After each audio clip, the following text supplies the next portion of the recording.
Welcome back to Seek the Kingdom of God First. I'm Eddie B, your host, and we are going to continue with day 39. We're going to tackle Exodus 21 and Exodus 22. And we're going to go dive into the laws that God gives. So let's get straight to it. Exodus 21. Fair treatment of slaves.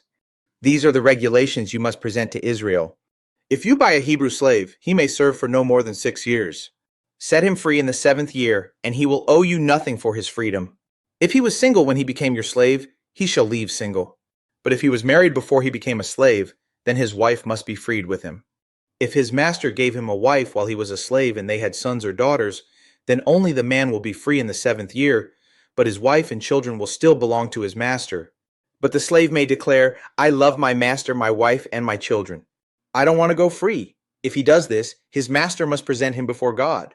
Then his master must take him to the door or doorpost and publicly pierce his ear with an awl. After that, the slave will serve his master for life. When a man sells his daughter as a slave, she will not be freed at the end of 6 years as the men are. If she does not satisfy her owner, he must allow her to be bought back again. But he is not allowed to sell her to foreigners, since he is the one who broke the contract with her. But if the slave's owner arranges for her to marry his son, he may no longer treat her as a slave but as a daughter. If a man who has married a slave wife takes another wife for himself, he must not neglect the rights of the first wife to food, clothing, and sexual intimacy. If he fails in any of these 3 obligations, she may leave as a free woman without making any payment. Cases of personal injury. Anyone who assaults and kills another person must be put to death. But if it was simply an accident permitted by God, I will appoint a place of refuge where the slayer can run for safety. However, if someone deliberately kills another person, then the slayer must be dragged even from my altar and be put to death. Anyone who strikes father or mother must be put to death. Kidnappers must be put to death, whether they are caught in possession of their victims or have already sold them as slaves. Anyone who dishonors father or mother must be put to death. Now suppose 2 men quarrel, and one hits the other with a stone or fist, and the injured person does not die but is confined to bed.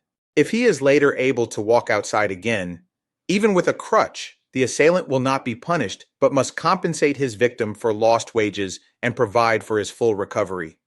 If a man beats his male or female slave with a club and the slave dies as a result, the owner must be punished.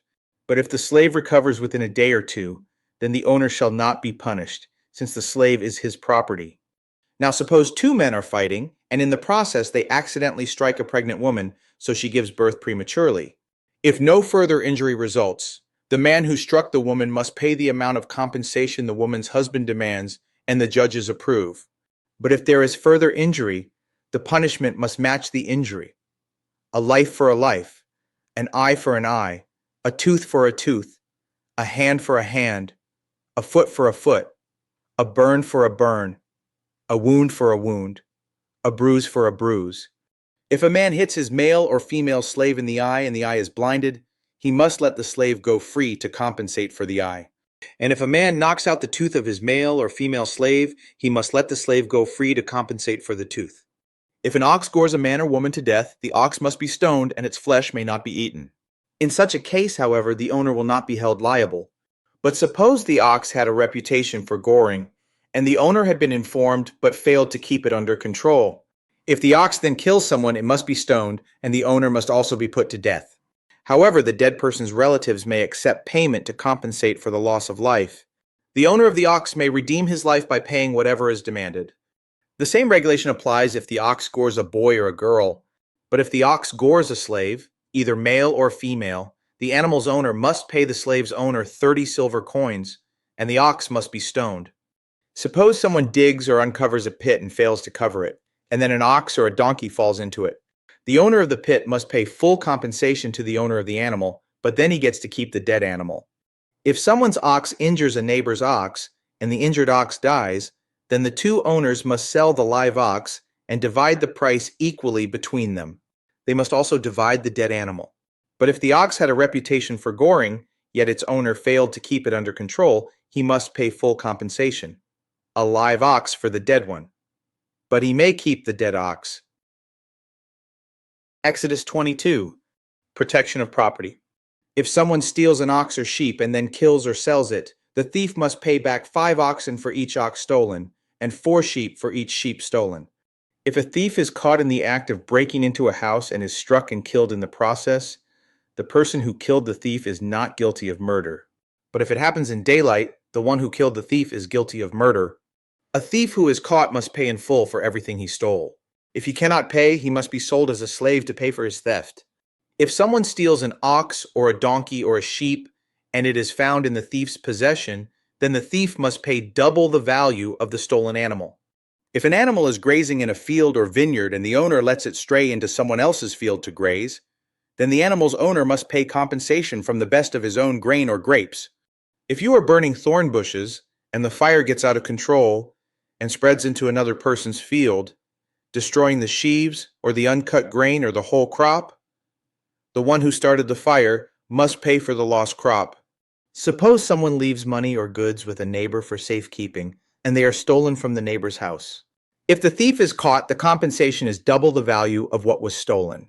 But if the thief is not caught, the neighbor must appear before God, who will determine if he stole the property. Suppose there is a dispute between two people who both claim to own a particular ox, donkey, sheep, article of clothing, or any lost property. Both parties must come before God, and the person whom God declares guilty must pay double compensation to the other. Now suppose someone leaves a donkey, ox, sheep, or any other animal with a neighbor for safekeeping, but it dies or is injured or is taken away, and no one sees what happened. The neighbor must then take an oath in the presence of the Lord. If the Lord confirms that the neighbor did not steal the property, the owner must accept the verdict, and no payment will be required. But if the animal was indeed stolen, the guilty person must pay compensation to the owner. If it was torn to pieces by a wild animal, the remains of the carcass must be shown as evidence, and no compensation will be required. If someone borrows an animal from a neighbor, and it is injured or dies when the owner is absent, the person who borrowed it must pay full compensation. But if the owner was present, no compensation is required. And no compensation is required if the animal was rented, for this loss is covered by the rental fee. Social responsibility. If a man seduces a virgin who is not engaged to anyone and has sex with her, he must pay the customary bride price and marry her. But if her father refuses to let him marry her, the man must still pay him an amount equal to the bride price of a virgin. You must not allow a sorceress to live. Anyone who has sexual relations with an animal must certainly be put to death. Anyone who sacrifices to any god other than the Lord must be destroyed. You must not mistreat or oppress foreigners in any way. Remember, you yourselves were once foreigners in the land of Egypt. You must not exploit a widow or an orphan. If you exploit them in any way and they cry out to me, then I will certainly hear their cry. My anger will blaze against you and I will kill you with the sword. Then your wives will be widows and your children fatherless. If you lend money to any of my people who are in need, do not charge interest as a moneylender would. If you take your neighbor's cloak as security for a loan, you must return it before sunset. This coat may be the only blanket your neighbor has. How can a person sleep without it? If you do not return it and your neighbor cries out to me for help, then I will hear, for I am merciful. You must not dishonor God or curse any of your rulers. You must not hold anything back when you give me offerings from your crops and your wine. You must give me your firstborn sons. You must also give me the firstborn of your cattle, sheep, and goats. But leave the newborn animal with its mother for 7 days. Then give it to me on the 8th day. You must be my holy people. Therefore, do not eat any animal that has been torn up and killed by wild animals. Throw it to the dogs.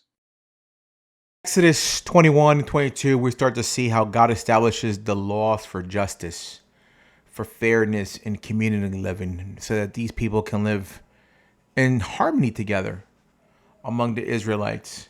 So this chapter covers a whole bunch of rules and how servants should be treated in personal injury and personal rights and even social responsibility. And the word for Hebrew for these rules, they were called mitzvahs. And there's actually 613 mitzvahs and that are studied and kept throughout Judaism. So just in case if you're curious, you can Google that as well, and you'll be able to see that. So that's where those kosher rules come into place and these mitzvahs come into place. I do want to thank you guys for following me today. Today I know was probably you're like, what? I can't believe these rules. Yeah, but it helped mankind be kinder and friendly to each other as well, and also keep order, because God always wanted to make sure that the men were a-okay in whatever they were doing. What I do find is that a lot of these laws become the principles for our own laws here in America and in many other countries. So, how do we reflect on this? Is that wow, these rules are still into some of these rules are still into effect today, which I think is it's incredible to see how God's hand is still it's endless. He is the Alpha and He is the Omega.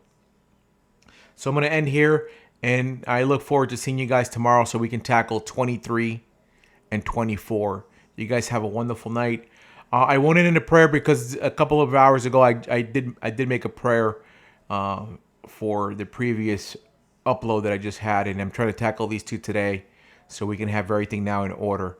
So we should be all caught up with our days. And tomorrow I will wake up early and wrap up the next one. And thank you guys, and God bless.